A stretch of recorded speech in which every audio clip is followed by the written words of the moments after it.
Good afternoon, Peter Goertz. I'm a psychiatrist. How to stop worrying. Stop thinking and lose your problems. That has been said by a wise man in China a long time ago, and in my opinion, there's a lot to that.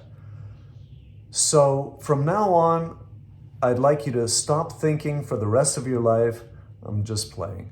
But we could probably benefit, at least a lot of human beings could probably benefit from thinking less. And we do need to think, of course, in order to function in this world. But thinking less, in my opinion, can be very helpful. So how do we stop thinking? Some people may think, am I going to die if I stop thinking?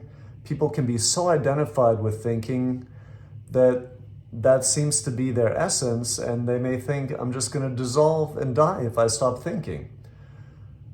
Am I going to be able to make decisions if I stop thinking? In my opinion, if we think less, that may even help us to make decisions.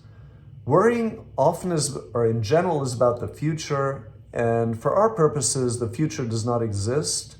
It only exists when it becomes the present moment. So we'll have to wait for the future until it becomes the present moment, and then it's not really, then by definition, it's not the future anymore.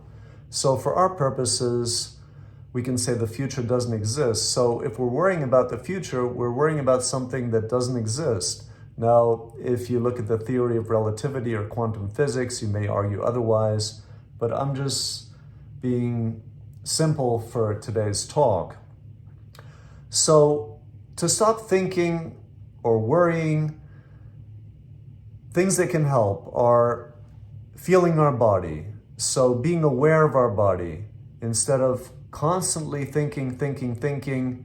If we focus on our body, that can get us out of the pattern of thinking.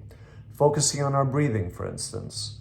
Doing Tai Chi, yoga, meditation, all these things can help to focus less on thinking and be aware of our bodies, our breathing, and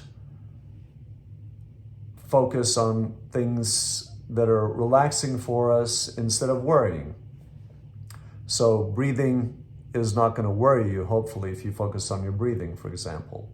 Being in the moment, for example, having fun, playing a game, that can also get us to the point where we're not worrying about the future, we're not thinking. We're thinking for the game's purpose, but we're really, if we're immersed in it, we're having fun, we're enjoying ourselves, we're not worrying about something we have to organize, for example, tomorrow.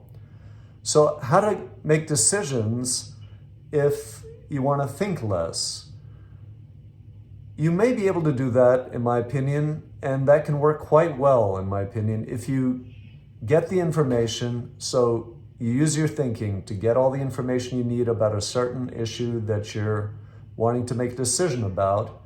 And after you have all the information, you stop thinking, you stop ruminating, you stop worrying, and instead, maybe get into your body, feel what feels right to you, and then go with that decision.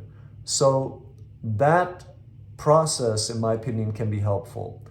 You may think, how am I going to be able to function if I'm not thinking? How am I going to pay my bills on time? I think you may be surprised if you let go of the habit of incessant thinking.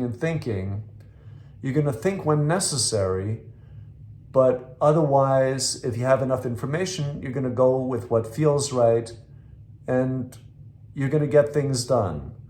I think you may be surprised to find that. Worrying is often connected with anxiety, and for anxiety, psychotherapy, medication, relaxation techniques, etc. can help. But that's not the subject of this talk. I wanted to focus on worrying. Thank you.